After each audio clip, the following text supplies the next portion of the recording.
Hello, everyone, and welcome again to another Teacher Joseph podcast. Today, we're going to go over some rules of the present perfect because I know this is quite a difficult issue for you. So, let's just talk first of all about when we use it.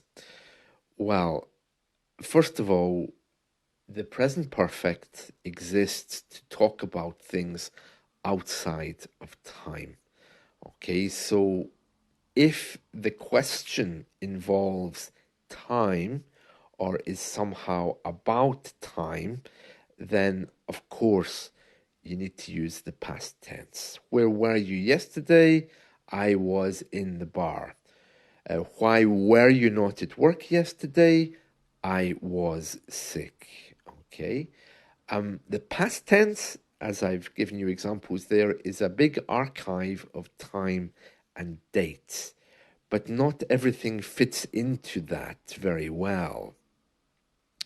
Things which have been completed recently don't fit into the past very well. And also, things which have been ongoing for some time and aren't finished also don't fit into the past tense very well. I've been washing this car for an hour now. It's not finished, so you can't say, for example, I washed the car. Let's stay with that for a moment, okay? What's the difference between I washed the car and I have washed the car? Because in this case, both actions are complete. I washed, it's finished. I have washed, it's also finished. So what's the difference between those two things? Well, let me explain. I washed the car is answering the question, what did you do at 3 o'clock? I washed the car. We're back to that big archive of time and date, which the past tense fits into. Okay? I have washed the car has nothing to do with time. It's just saying that I've done it. It is complete.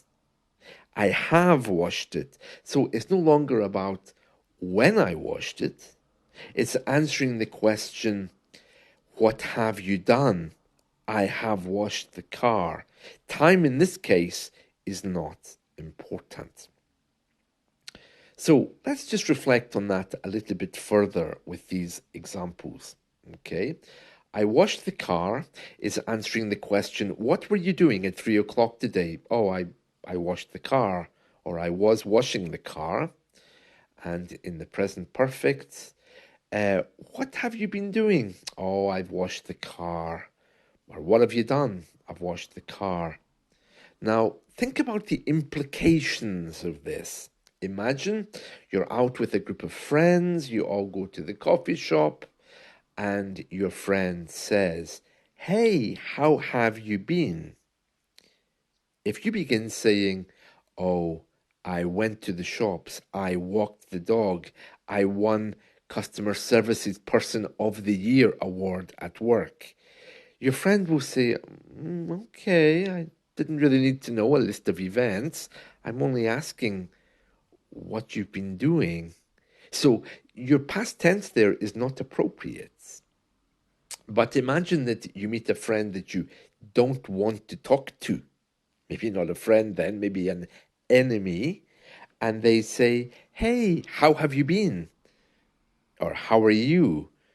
And if you say, well, I was fine, it means I was fine until I met you. So you see, you're giving a very subtle message there. Usually when we go to work on Monday mornings, our colleagues ask, hey, how was your weekend?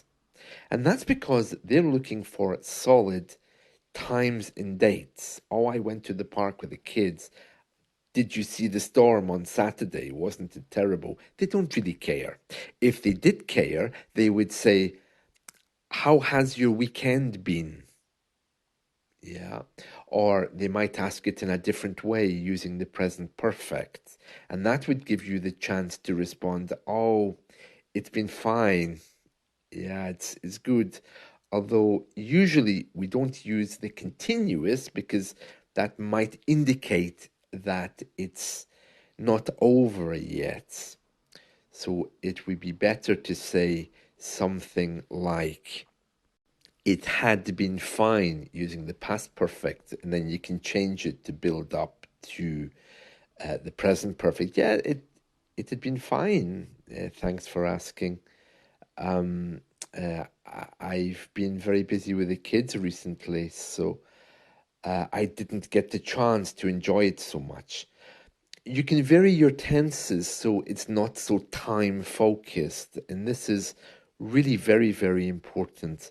If you don't do this, then you're kind of shutting down conversations. The present perfect is always the language of emotions, of poets, of philosophers. But if you don't want to give too much emotion in a conversation, you can simply talk using time, which is the past tense. Okay? Let me just give you an example of that. You are sick, you go to work the next day, your boss says, "Hey, where were you yesterday?" And he's only asking because of his Excel spreadsheet he has to update. He doesn't care. He just types on there, let's see, Laura was sick yesterday. But if your mother asks, "Hey, where were you yesterday? I didn't hear from you," and you say, "Oh, I was sick," you know there is not enough information because she wants to know all about the actions.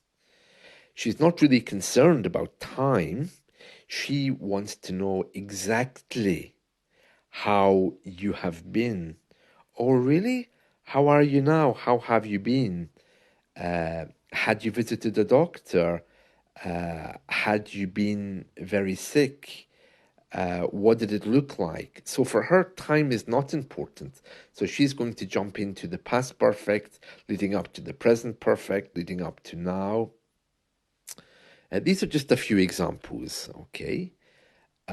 So the first question she's going to ask, "How have you been?" And from there, you can examine your sickness in either the past or present, but it's not so important. All right. Now, I jumped between the past perfect and the present perfect there. I just want to give you a couple of examples before I finish with that. So, the past perfect is used when we start further back in the story. So, as I mentioned to you, the past tense is only ever about time, but the past perfect is how we talk about an action that took place before another action. So there's still no time, but with the past perfects, you must jump to another tense to end it.